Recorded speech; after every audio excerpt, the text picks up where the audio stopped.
Walt Grayson is back with us as he always is every Friday here at 6 o'clock to take us into the weekend with another Focus on Mississippi segment. And Walt, now you showed us a bit of Grand Gulf Park last Monday along with the high water keeping it closed right now, but there's really a lot more to this park, huh? Oh yeah, there certainly is. And on top of that, it's one of my favorite backroads destinations. Any backroad destination is pretty good, but this park is great. It's an extinct Mississippi River port town, and there are hundreds, I don't know, maybe thousands of stories in the single story of Grand Gulf, and a lot of them are contained in the state park there. Grand Gulf, Mississippi was born from the Mississippi River and was ultimately killed by the river, but had an interesting life in between. Riverboats still pass where it thrived. It's near where the Big Black River empties into the Mississippi, thereby giving the town ample opportunities for river trade and river disasters. A yellow fever epidemic, a steamboat explosion, the Mississippi changing course and eating 50 blocks of the town, and then the Civil War bombarded what was left, all thanks to the Mississippi River. And there was a devastating tornado that had nothing to do with the river, but was addressed to whom it may concern. And those concerned by all of this are buried in the town cemetery up on the bluff.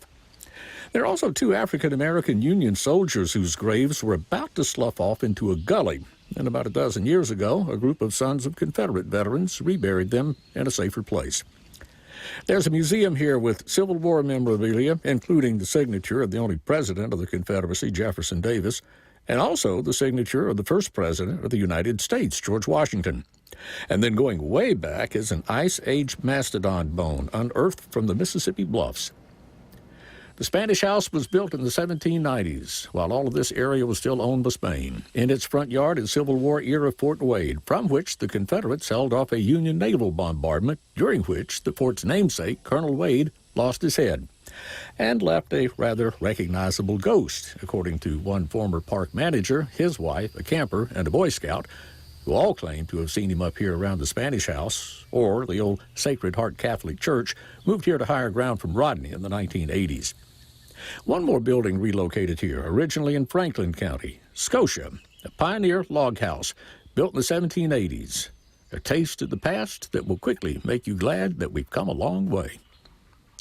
It's an eclectic collection of odds and ends that are all in the mix of what made us who we are today at Grand Gulf State Park. Yeah, the park is off Highway 61. It's just north of Port Gibson. It's got one of those big brown park signs up there, about 7 miles off of Highway 61. And when the Mississippi River falls below 49 feet on the Vicksburg gauge, the park should be able to open again. Oh, I hope so. Yeah. That is, I never knew it.